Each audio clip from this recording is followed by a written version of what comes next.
got a very large order of apples from Azure Standard, and I'm going to prepare one type of them 2 ways today, and I wanted to bring you along with it. It is making apple pie filling and then making apple scrap vinegar from the leftover remnants of the apples that I'm coring and peeling. It's self-sustainable, there's no waste. So today I'm going to help you learn how to use every bit of something so that it doesn't go to waste, and even after the apple scrap vinegar is done, it will go to the chickens, the leftover bits. So let me show you today how simple it is to can apple pie filling and to make apple scrap vinegar as well. The order that I got from Azure Standard is, I got 3 big boxes. I believe they're about 20-25 pounds a piece. 1 box is of organic Granny Smith apples, and this is what I'm going to use for the pie filling today. And then from this, I'm going to use this to skin it and core it, and the cores and the skins are going to go into my gallon glass jar, and I'm going to turn that into apple scrap vinegar. So first I'm going to wash these before we get started.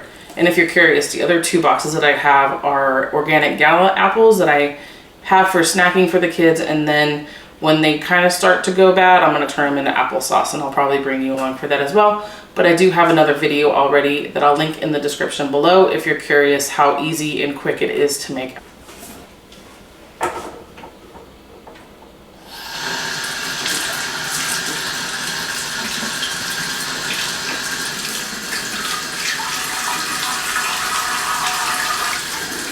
So I have this bowl here because I'm going to fill it with water and some lemon juice, and that will help prevent the apples as I core and peel them from turning brown.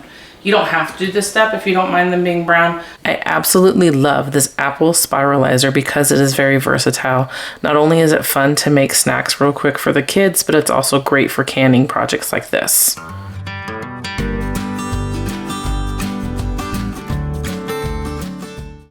I just add a little bit of lemon juice. I measure with my heart. So as I am coring and peeling, I'm going to put them into my glass jar.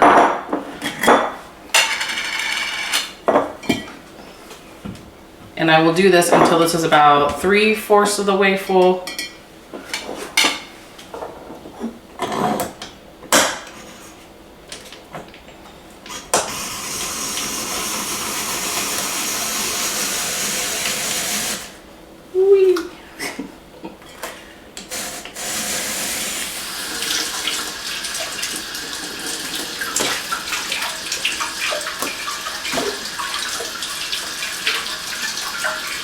If you don't want to make the apple scrap vinegar and you have chickens, just give this to the chickens. That's another way to use it. Or if you have a garden, go ahead and compost it all. Just try not to throw it in the trash. If when you're doing this you don't get all the little bits of the core out, just pick them off.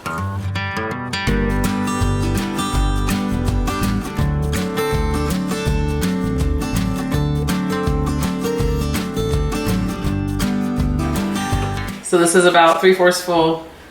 I'm gonna let this go. So the rest of my scraps are probably just gonna go to the chickens today. So like I mentioned earlier, my kids absolutely love it when I use this spiralizer on apples so they can eat it because it comes out looking like a little accordion.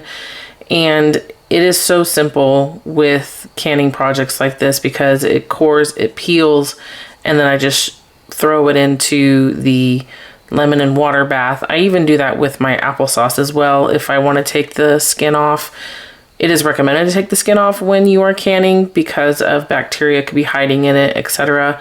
I don't always do that, but when I do, I definitely use this.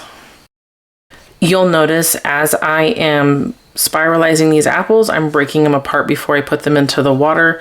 That way, when I am putting them into the jar, it's a lot easier.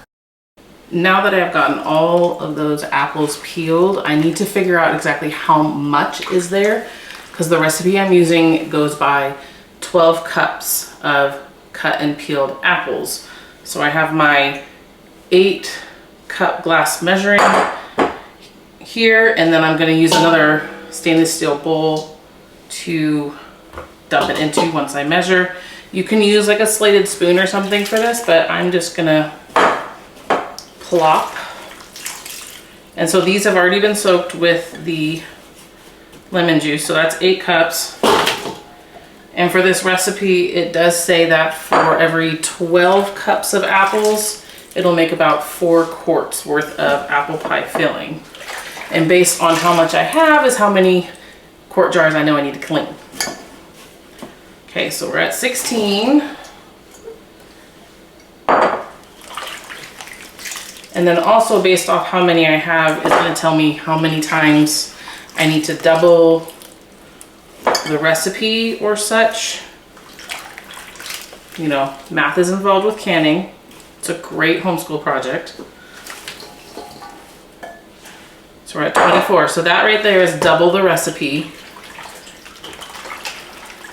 And there's still quite a bit left. I'm gonna do everything back in here.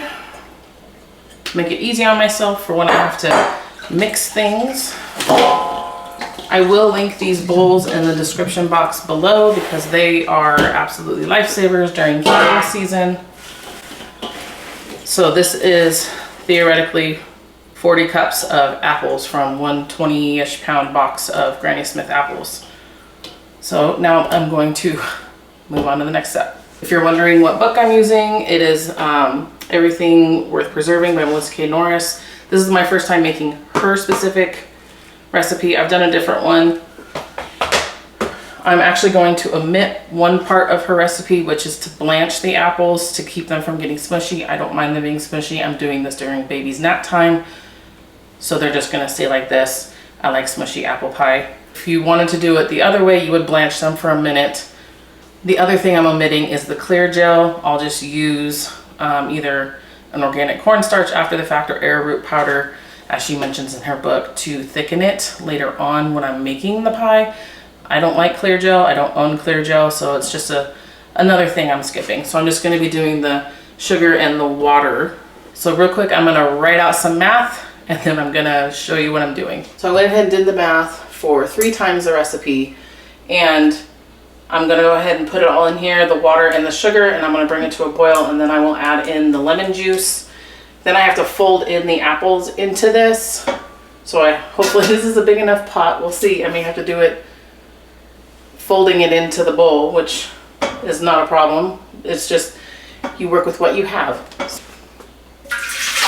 Again, having something big like this is very, very helpful. I'm gonna go ahead and turn this on, start getting it going.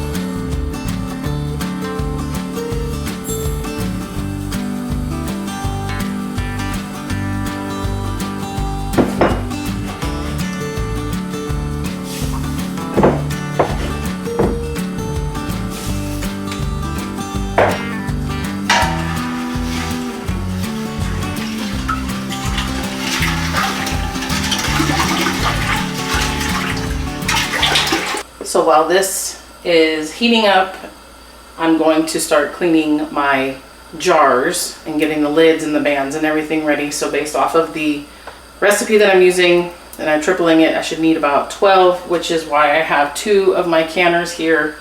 This is just a regular pot with a clear lid that I absolutely love because the bottom piece of my pressure canner actually fits beautifully in here as a barrier, which you need.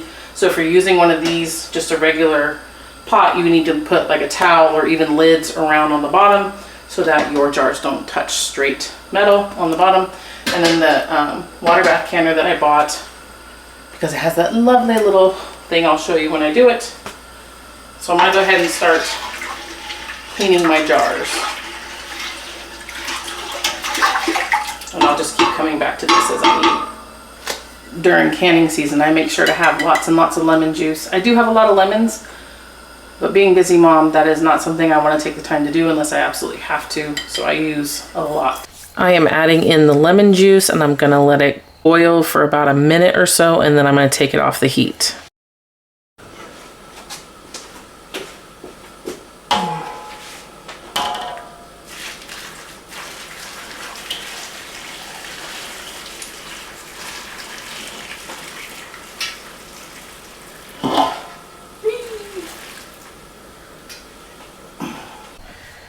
This is definitely a very messy project, having sugar water drip everywhere. So I do recommend having some kind of wet towel next to you. Right now I'm just filling it with the liquid and with the apples, and then I'm trying to get all the bubbles out. I will come back once I've filled several of the jars and add more liquid to it.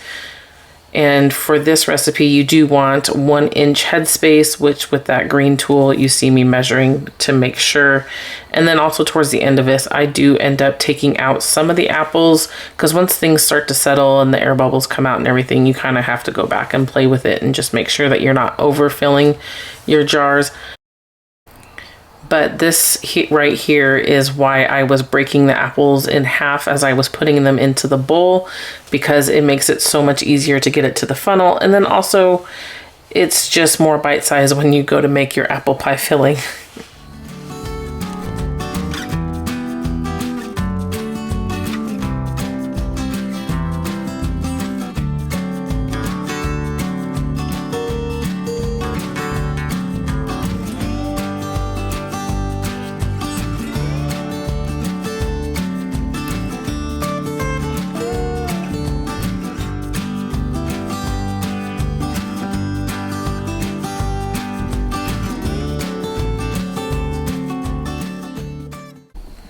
Now I'm just taking a wet, clean rag and I'm wiping off the rims, because when you're dealing with sticky things like the sugar water, you don't want to prevent the seal. If you have hard water, using a little bit of vinegar on the rim is a good idea as well.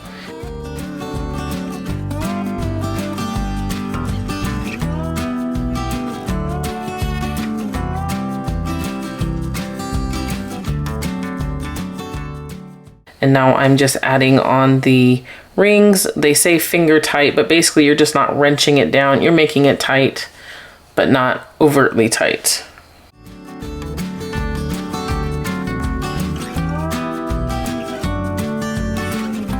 Now I'm putting them into the water bath canner. Usually, depending on your size, about 7-quart jars on average will fit. And when you lower it into the water, you want to make sure that it's about 1 inch below the water level. Some of these quart jars were actually quite tall, so I am adding a little bit of extra water to it to make sure I'm in standards. You start the timing once everything comes to a rapid boil, and for me, I also have to add 5 minutes to my time because of my elevation. So my total time for this was 30 minutes. So now that I have the canning going, I'm going to focus on my scraps. So the rule of thumb is for every cup of water that you're adding, you're going to do 1 tablespoon of sugar. And then I'm going to take out the SCOBY, or the mother, from this one, which is a vinegar that I did almost 2 years ago. And I'm going to add it to this. If you don't have one, don't worry about it. One will still form anyways. It's just going to help it out and get it going faster. This is, I put ACV, but it's apple scrap. So first I'm going to do my water. I have about 8 cups in here, so I can kind of measure that way.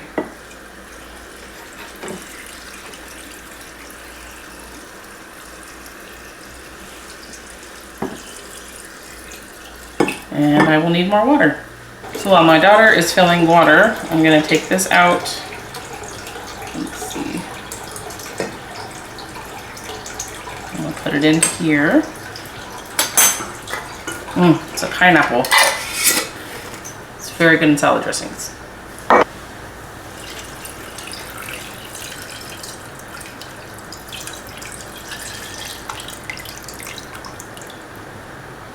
So that was another 4 cups, so we did about 12 cups.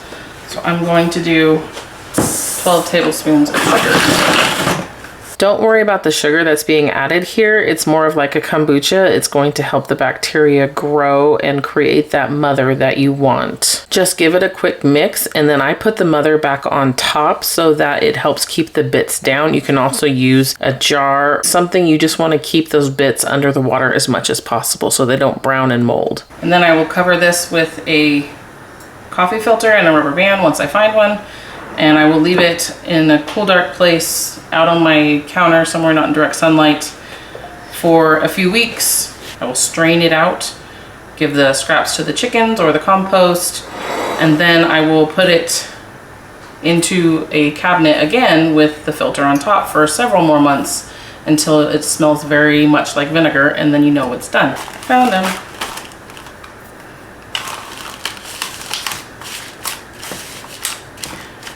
And then I will label this with the date. I am just labeling this with today's date, and I will come back to it in about 2 to 3 weeks and strain off the apple pieces. That's pretty simple, but that's a great way to not waste anything and to utilize everything that you have. So I'm done with this, still have my canning going, so we'll come back to that. And I will show you actually how many we have. After your time frame for the water bath, you're just gonna go ahead and turn off your heat source, and then you're gonna take the lid off, and you're gonna wait at least 5 minutes before you take your jars out of the canner. I usually wait about 10 minutes. You don't need to wait that long. You just wanna give it time to stop boiling and to settle down a little bit. When I am taking the jars out of the canner, I also kind of tilt them just a little bit to get the water off the top of the lids.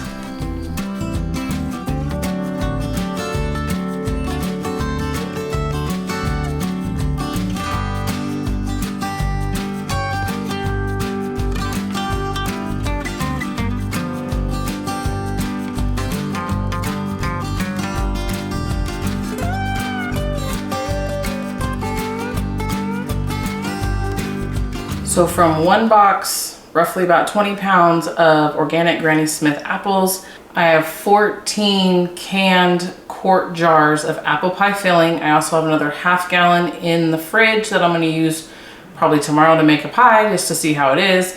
And then I have approximately a gallon of apple scrap vinegar brewing now, and this is what it will eventually turn into. But nothing was wasted. What didn't fit in here for the scraps went to the chickens, and then now we have this. I really hope that this video gave you insight on different ways to utilize all the things that you are bringing into your home, and so that you are not only self-sustainable, you're also creating less waste. Please like and subscribe, and I will see you in the next video. Bye.